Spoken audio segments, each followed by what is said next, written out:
dan juga orang yang senantiasa meniti jalannya. Ma'asyiral muslimin yang dirahmati Allah Subhanahu wa taala. Insyaallah pada pembahasan kita kali ini kita akan melanjutkan pembahasan dari kitab Minhajul Muslim karya dari Syekh Abu Bakar Jabir Al-Jazairi rahimahullahu ta'ala rahmatan wasi'ah. Dan kita masih sampai pada bab yang berkenaan dengan masalah pernikahan. Ya, tentang masalah pernikahan. Dan pada materi yang lalu kita jelaskan di antara etika atau adab-adab ketika berada di ranjang. Dan kita insya Allah akan membahas di antara pernikahan yang fasid atau pernikahan yang tidak sah. Dan sebelum kita masuk ke pembahasan bukunya, kita punya PR yaitu yang berkaitan dengan masalah apa? Siapa yang masih ingat? Laras. Yaitu yang berkenaan dengan masalah KB. Kira-kira di antara antum apakah ada yang sudah menemukan jawabannya?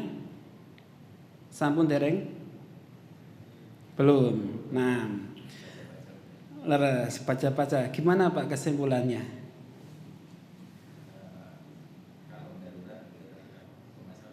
Nggih. Jadi ikhwah, ketika ada seseorang melakukan program KB atau ada orang yang membatasi angka kelahiran dikarenakan sebab dia takut miskin atau khawatir jikalau anaknya banyak akan makin bertambah beban hidupnya, maka hukumnya itu tidak dibolehkan. Jikalau punya keyakinan kalau makin banyak anak makin tambah beban hidup dan akan menjadi orang yang miskin. Ini termasuk di antara keyakinan yang tidak dibolehkan dalam syariat agama Islam. Kenapa ya? Karena setiap anak itu sudah dijamin rezekinya, sehingga kita nggak dibolehkan khawatir ya. Gara-gara banyak anak khawatir dengan rezeki. Maka Allah Subhanahu wa taala berfirman dalam Al-Qur'an surat Al-An'am ayat 151. Wala taqtulu auladakum min imlaq. Nahnu narzuqukum wa iyyakum. Nahnu narzuqukum wa iyyahum. Dan janganlah kalian membunuh anak-anak kalian karena takut kemiskinan. Kami akan memberi rezeki kepadamu dan kepada anak-anak kalian. Sehingga dikatakan oleh Al-Imam Ibnu Katsir rahimahullah dan juga ulama-ulama yang lainnya, termasuk di antara Al-Imam Qatadah, bahwasannya ketika ada orang yang membunuh anak-anaknya gara-gara takut miskin, maka di sini termasuk di antara larangan dalam ayat yang mulia ini. Sehingga tidak dibolehkan seseorang khawatir tentang rezeki gara-gara anak. Karena masing-masing anak punya rezeki dan masing-masing anak dia bawa rezeki dari Allah Subhanahu wa taala. Dan ini juga dikuatkan dalam Al-Qur'an surat Al-Isra ayat 31. Wala taqtulu auladakum khasyata imlaq. Nahnu narzuquhum wa iyyakum. Dan janganlah kalian membunuh anak-anak kalian karena takut kemiskinan. Kamilah yang akan memberikan rezeki kepada mereka dan juga kepada kalian. Sehingga ikhwah, yang namanya rezeki itu sudah Allah tentukan dan Allah berikan jatah-jatahnya kepada manusia, termasuk rezeki seorang anak. Ya, walaupun seorang anak masih kecil usianya dan belum bekerja, Allah sudah kasihkan dan tentukan rezekinya. Sehingga nggak boleh orang yang ikut KB takut gara-gara masalah rezeki karena dia punya anak yang banyak. Kemudian ikhwah, sehingga bagaimana hukumnya orang yang mengikuti KB? Dibolehkan ataukah tidak? Boleh atau tidak ikhwah? Nah, jikalau ikhwah batasi kelahiran atau tahdidun nasl, maka para ulama sepakat hukumnya tidak dibolehkan. Lebih-lebih jikalau ada orang yang melakukan yang namanya vasektomi atau tubektomi, yaitu menyeterilkan alat kelaminnya dan tidak akan mampu berkembang biak atau enggak mampu memiliki anak, maka itu tidak dibolehkan. Dan Allah Subhanahu wa taala berfirman dalam Al-Qur'an surat Al-Isra ayat yang ke-6, "Wa ja'alnakum aktsara nafira." Dan kami jadikan kalian kelompok yang besar. Dan juga Nabi Sallallahu Alaihi Wasallam melarang orang yang membatasi kelahiran, melarang orang membatasi angka kelahiran.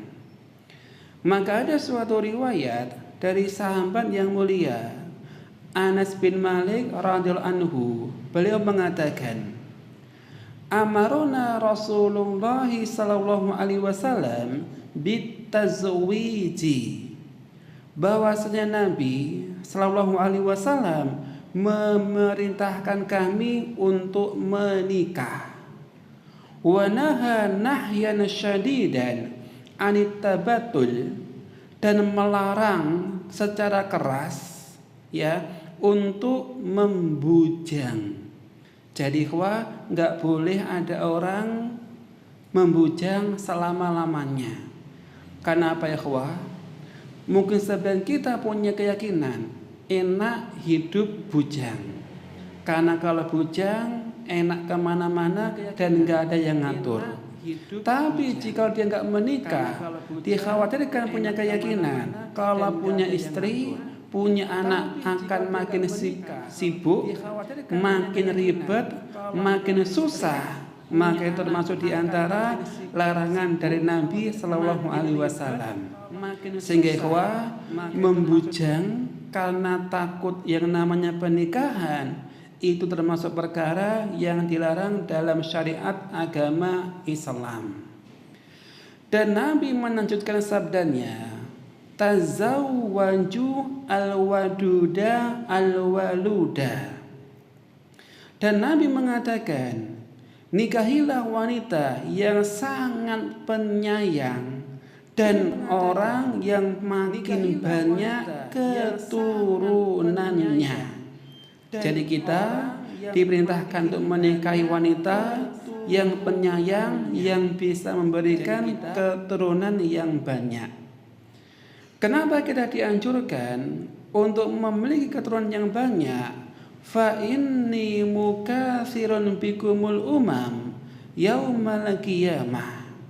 Karena aku berbangga dengan banyaknya umat nanti di hari kiamat. Sehingga makin banyak umat makin bagus, dan Nabi suka jika umatnya paling banyak. Sehingga Nabi SAW melarang secara keras yang namanya membujang. Tapi kadang-kadang kita itu kalau mau menikah itu ada bayang-bayang, kayak semacam ragu. Contohnya bagaimana Contohnya ketika usia 25, waktu yang bagus untuk menikah. Biasanya ada semacam pikiran, nanti saja nikahnya tak undur kalau saya sudah punya pekerjaan yang mapan. Ya, dia nggak berani menikah kecuali kalau sudah punya pekerjaan yang mapan. Dan kira-kira usia berapa seseorang mapan dalam pekerjaan? Berapa kira-kira usia orang mapan dalam pekerjaan? Kita nggak tahu Sehingga kalau mapan kita nggak tahu, boleh jadi orang nggak menikah nunggu mapan. Boleh jadi seseorang nggak mapan sampai dia itu meninggal dunia dan ujung-ujungnya tidak menikah. Sehingga kalau bisa menikah jangan nunggu mapan. Tapi punya kaidah, dengan nikah insya Allah seseorang bisa mapan. Ya, sehingga jangan ada pikiran tak nikah kalau sudah mapan. Ternyata di usia 35 dia mapan, punya mobil, punya rumah, punya tabungan banyak. Ternyata nggak mau nikah. Kenapa nggak nikah? Karena khawatir kalau menikahi seorang wanita takut hartanya bakal habis oleh kebutuhan istrinya. Ujung-ujungnya karena khawatir katanya habis, usia 45 nggak nikah-nikah, dan ujung-ujungnya dia nggak menikah sampai usia 50 tahun. Dan saya punya seorang guru, dia itu orangnya Masya Allah punya pekerjaan mapan. Dia itu pekerjaannya seorang guru, seorang ASN, dan orang yang termasuk direktur rumah sakit. Ya, qadarullah dia nggak nikah-nikah sampai usianya itu hampir 50 tahun. Baru kalau sudah tua, nggak ada anak muda, wanita muda yang mau menikahi dia. Kenapa? Sudah tua. Dan qadarullah ketika sudah tua, dia menikahi siapa? Seorang janda. Dan qadarullah selang pernikahannya 2 tahun dia meninggal dunia. Jadi dia menikah hanya 2 tahun saja. Sehingga kalau bisa jangan kita takut yang namanya rezeki, karena Allah Azza wa Jalla pasti akan memberikan rezeki kepada hambanya. Ini jika ada orang KB takut karena punya anak banyak akan makin miskin. Jadi batasi angka kelahiran itu enggak sesuai dengan syariat. Akan tetapi jikalau seseorang mengatur jarak kelahiran itu dibolehkan. Ya, itu dibolehkan. Jikalau tujuannya itu sesuai dengan syar'i. Contohnya, tujuannya mungkin biar istrinya bisa recovery. Karena dikhawatirkan kalau setiap tahun hamil, setiap tahun dia melahirkan, dikhawatirkan akan merusak atau mengganggu kesehatannya. Sehingga dibolehkan dia mengatur jarak kelahirannya. Contohnya 2 tahun sekali dia hamil, itu boleh. Ataupun jikalau mengatur kelahiran tujuannya untuk suatu maslahah. Contohnya orang sesar itu biasanya maksimal berapa anak yang boleh disesar? 3 nggih. Ibunya lebih paham. Ya 3 anak. Sehingga jikalau lebih dari 3 anak dikhawatirkan membahayakan kesehatan untuk ibunya, maka dibolehkan seseorang mengatur jarak kelahirannya dengan jarak yang disarankan oleh medis. Itu boleh Sehingga KB itu dibolehkan jikalau untuk mengatur jarak kelahiran. Tapi jikalau tujuannya membatasi angka kelahiran, maka itu termasuk di antara perkara yang tidak dibolehkan. Sehingga yang paling aman ketika seseorang menikah, Enaknya ikhwah KB atau Telur tidak? level 1 cuma 2.000. Hah? Telurnya dimuncrat. Atau Telur gimana? level 1 KB atau tidak, cuma ikhwah? 2.000. Lah, Telurnya dimuncratin. Telur ya, level kalau 1. biasanya ikhwah, kalau KB yang sesuai dengan medis itu ada dampak negatifnya. Apa dampak negatifnya ikhwah? Ya, dan juga orang yang senantiasa apa biasanya di jalannya. Lah, biasanya kalau dampak negatifnya ikhwah diantaranya apa? Membuat wanita itu menjadi gemuk ya. Gemuk. Yang dulunya langsing, cantik, gara-gara KB itu dia itu gemuk. Dan boleh jadi ikhwah, seperti saya punya saudara, dia itu orangnya KB. Ternyata ketika sudah dicabut KB-nya, susah punya anak. Ujung-ujungnya usia 40 nggak punya anak lagi. Anaknya hanya satu saja. Gara-gara apa? Pernah KB dan ketika sudah dicabut KB-nya, susah punya anak. Sehingga bagaimana ikhwah yang utama? Yang utama ikhwah kalau bisa nggak KB sesuai dengan medis. Tapi kalau bisa ikhwah KB sesuai dengan anjuran syariat. Contohnya bagaimana ikhwah? KB yang sesuai dengan syariat. Apa ikhwah? Sebagaimana ikhwah yang kita terangkan pada materi yang lalu. Apa yang sesuai dengan syariat ikhwah? Yaitu azl. Apa azl ikhwah itu? Apa azl itu? Leres ya. Walaupun ikhwah ulama beda pendapat, ada yang mengatakan enggak boleh dan ada yang mengatakan boleh. Yang mengatakan boleh ikhwah itu sebagaimana pendapat dari kebanyakan mayoritas para ulama. Ya, jumhur ulama mengatakan bahwasanya azl itu dibolehkan. Ini sebagaimana riwayat dari berbagai macam para sahabat, seperti riwayat dari Jabir bin Abdullah, beliau mengatakan, "Kunna na'zilu wal Qur'anu yanzil." Dulu kami melakukan azal sementara Al-Qur'an sedang turun. Maka Al-Ishaq mengatakan bahwasanya azal itu dibolehkan. Sampai-sampai dalam riwayat Muslim yang lainnya dikatakan, kunna na'zilu ala ahdi Rasulillah sallallahu alaihi wasallam. Fa balagha dzalika nabiyullah sallallahu alaihi wasallam falam yanhana. Kami dulu pernah melakukan azal pada zaman Nabi sallallahu alaihi wasallam. Dan ketika perkara itu sampai kepada beliau, beliau tidak melarangnya. Sehingga ikhwah, ketika Nabi tahu perkara itu dan yang melakukan berapa sahabat ikhwah? Berapa sahabat yang melakukan azal itu? Banyak. Kenapa banyak? Karena lafaz hadisnya menggunakan lafaz kunna. Ya, kunna. Apa kunna ikhwah? Kunna itu adalah nahnu. Dan nahnu maknanya apa ikhwah? Kami. Sehingga jika Allah menggunakan kalimat kami, maka yang melakukannya enggak 1-2 orang, tapi banyak dari kalangan para sahabat. Sehingga yang melakukan azal enggak hanya 1-2 sahabat, tapi banyak.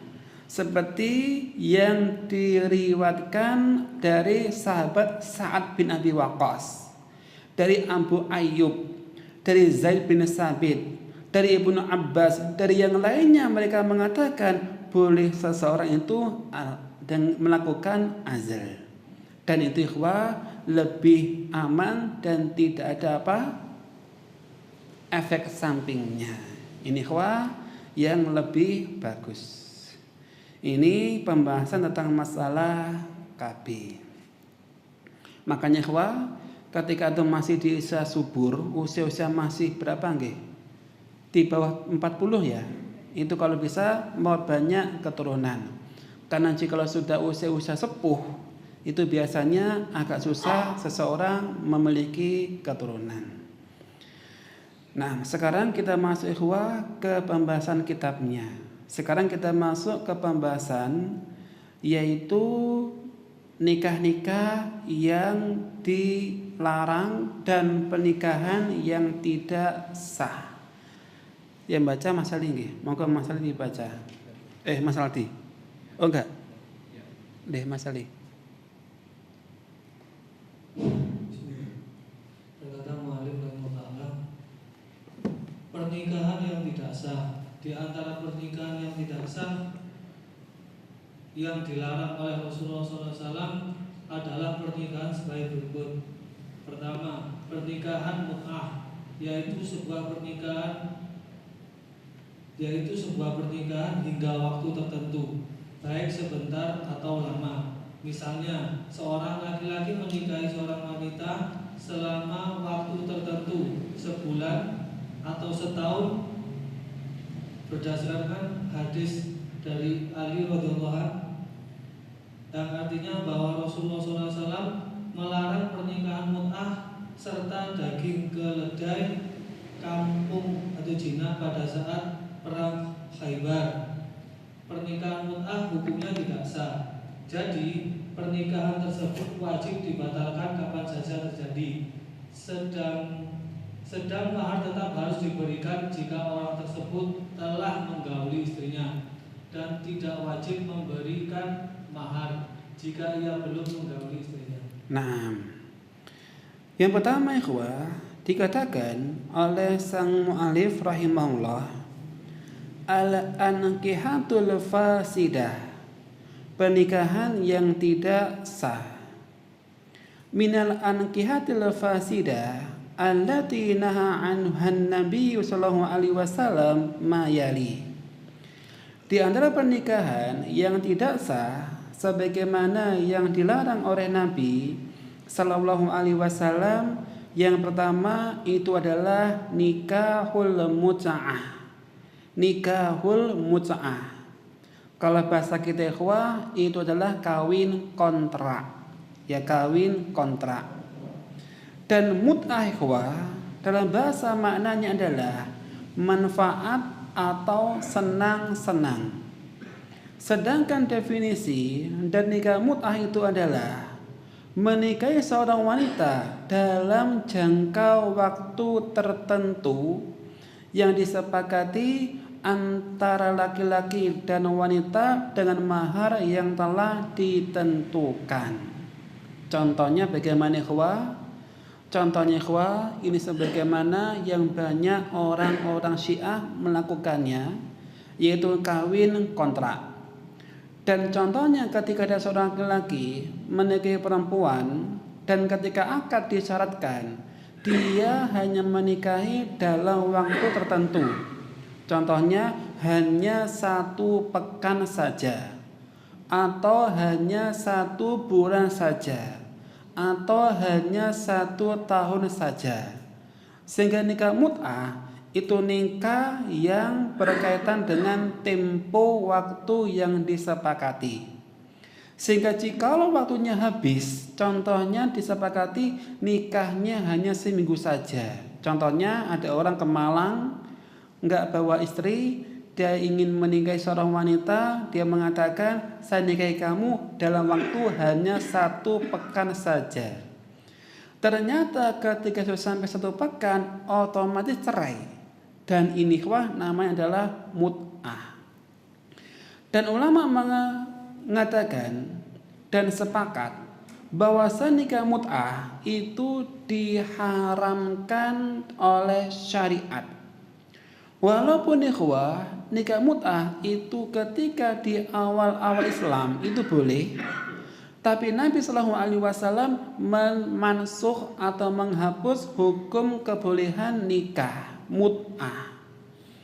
Sebagaimana riwayat dari sahabat Salamah bin Al-Aqwa radhiyallahu anhu, beliau mengatakan, rakhasa Rasulullah sallallahu alaihi wasallam ami autas fil mut'ah thalathan thumma naha anha.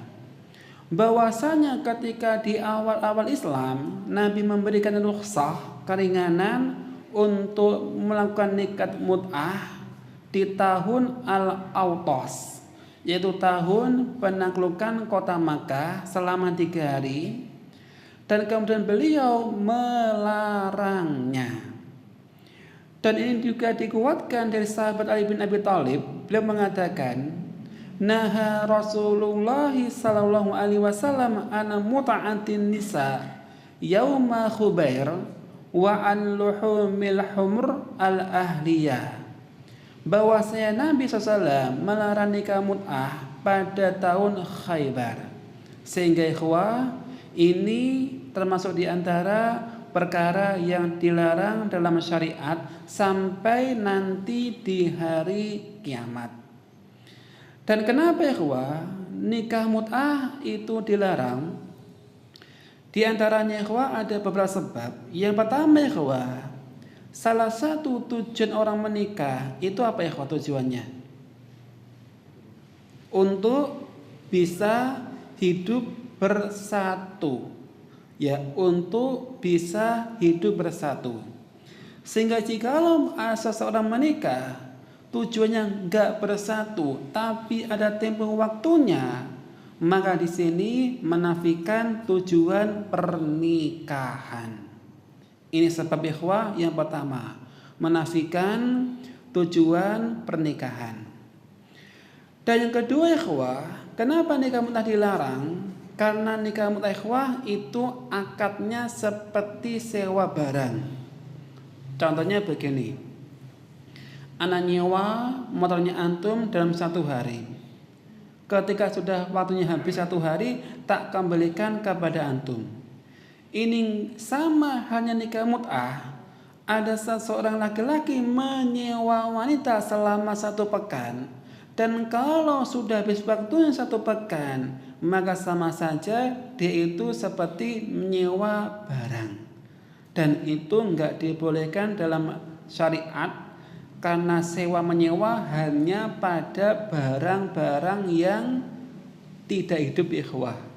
Tapi kalau manusia enggak boleh disewakan. Lebih-lebih jikalau nyewa dalam masalah nikah, ya.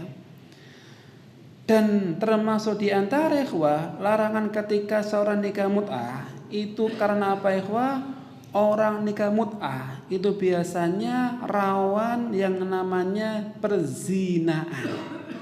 Contohnya begini, ketika antum, bukan jangan antum ya, ketika ada orang dia pergi keluar kota, dia kerja di daerah Kalimantan, jauh sama keluarga, jauh sama istri, jauh sama anak-anak. Ternyata untuk melampiaskan biologisnya, dia menikah mut'ah. Dan kalau nikah mut'ah sama saja, dia telah berzina dengan wanita yang lainnya. Sehingga ikhwah, nikah mut'ah itu seperti seseorang berzina dengan wanita yang lainnya.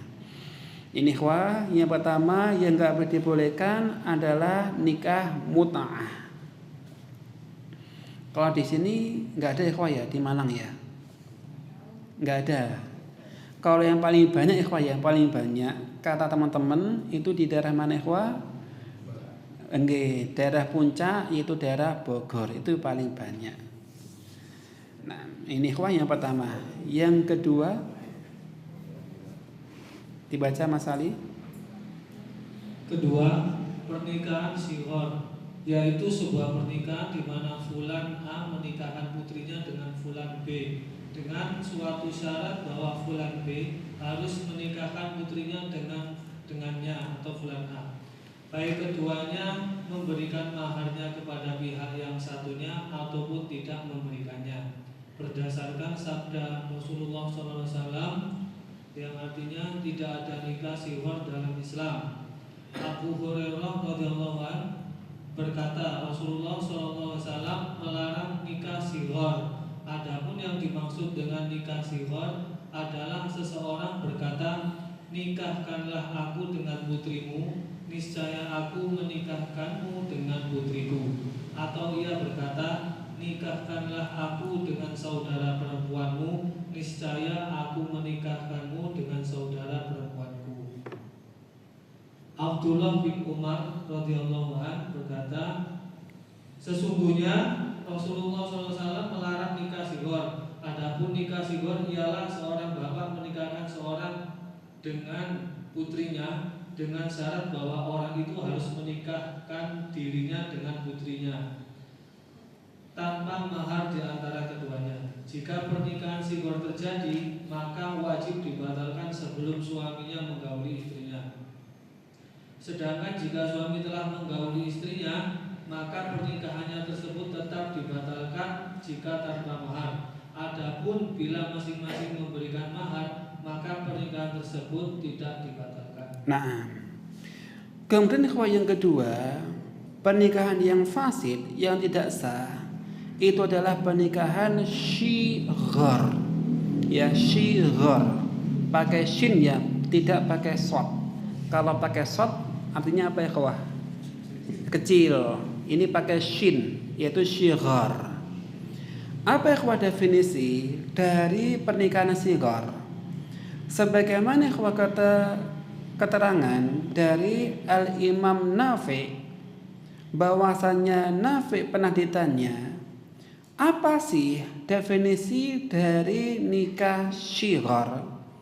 Maka Nafi mengatakan, menikahi anak perempuan seorang laki-laki dengan syarat lelaki tersebut dinikahkan dengan anak perempuannya tanpa mahar, atau menikahi saudara perempuan seorang laki-laki dengan syarat laki-laki itu menikahkan dengan saudara perempuannya tanpa mahar. Ini definisi dari nikah syighar. Kira-kira bisa dipahami ikhwah, nikah syighar itu definisinya? Insyaallah ya. Contohnya begini ikhwah. Ini sebagaimana ikhwah sabda Nabi SAW dari sahabat Ibnu Nafi, Ibnu Umar radhiyallahu anhu, beliau mengatakan, anna Rasulullah sallallahu alaihi wasallam naha anis syighar. Bahwasanya Nabi sallallahu alaihi wasallam melarang nikah syighar. Fasyigaru an yuzawwija rajul ibnatahu ala an yuzawwijahu al-akhar ibnatahu laisa bainahuma sadaqan. Bahwasanya nikah syighar adalah seseorang menikahkan anak perempuannya kepada orang lain agar orang lain menikahkan anak perempuannya dengan orang tersebut dan tidak ada mahar. Contohnya begini, wah, ada seseorang namanya A sama namanya B. Ya, ada seseorang namanya A sama namanya B. A punya anak atau punya ponakan. B punya anak atau punya ponakan.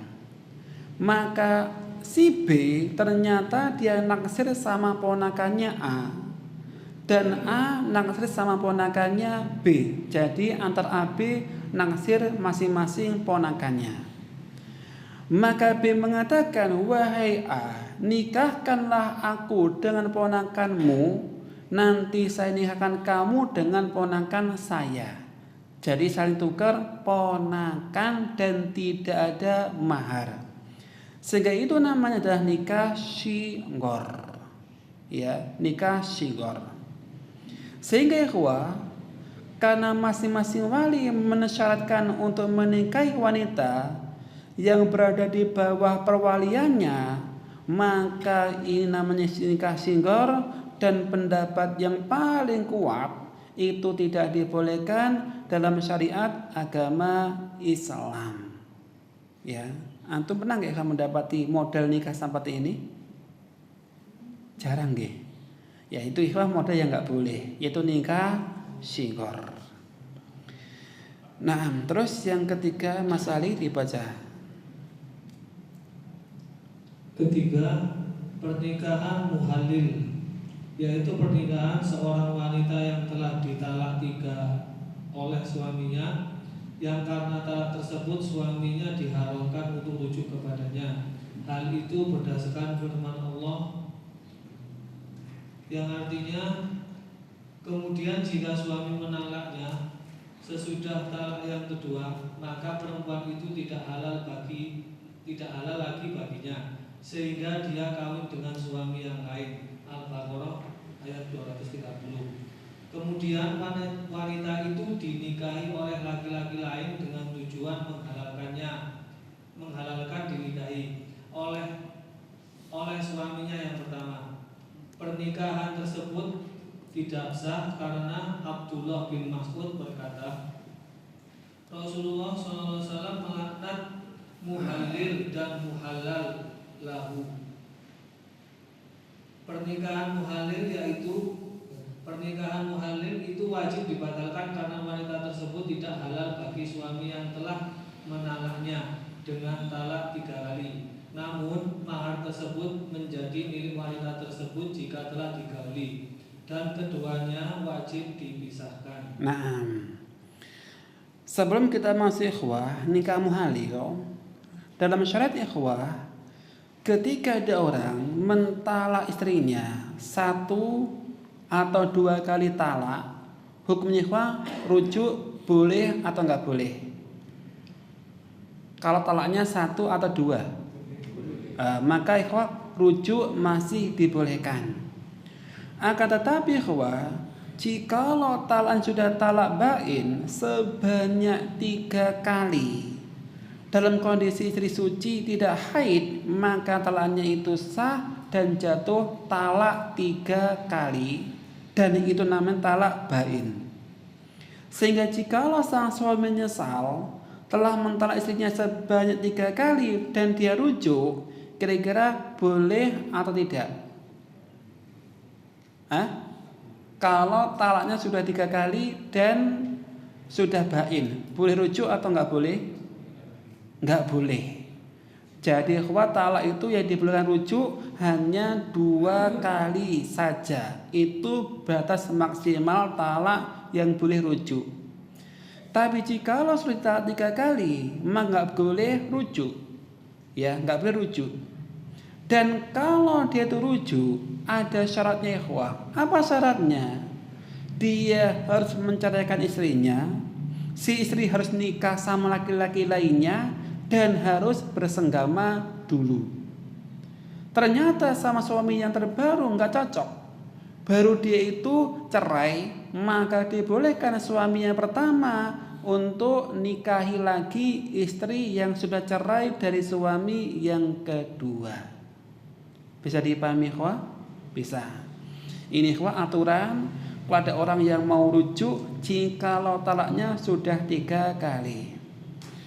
Ini sebagaimana firman Allah Ta'ala dalam Al-Quran surat Al-Baqarah ayat 230. Fa in talaqaha fala tahillu lahu min ba'du. Jika suami mentalaknya, yaitu mentalak ketiga kalinya, maka si perempuan tidak halal lagi untuknya. Tidak halal lagi untuknya hatta tankiha zaujan ghairah, sampai si wanita menikahi suami yang lainnya. Jika si wanita menikahi suami yang lainnya. Dan apa ikhwah definisi dari nikah muhalil? Maka ada suatu riwayat dari Aisyah radhiyallahu anha, beliau mengatakan, talaqa rajulun imra'atahu thalathan. Ada laki-laki menceraikan istrinya sebanyak 3 kali talak.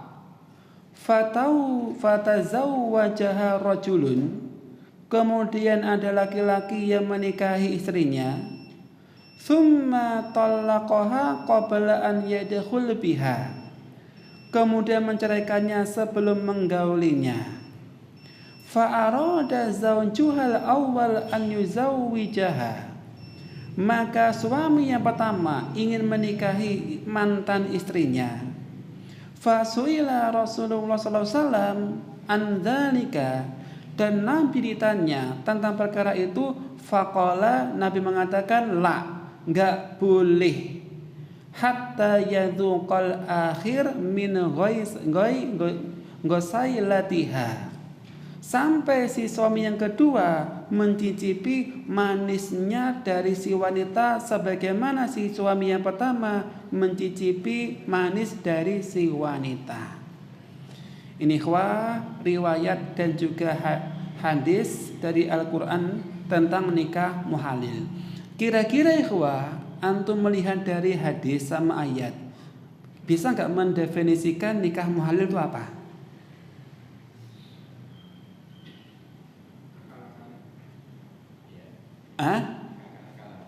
Nah, insya Allah kita terangkan pada materi yang akan datang. Sekian yang bisa kita sampaikan, mudah-mudahan bermanfaat. Kita tutup dengan doa kafaratul majelis. Subhanakallah. Wassalamualaikum warahmatullahi wabarakatuh.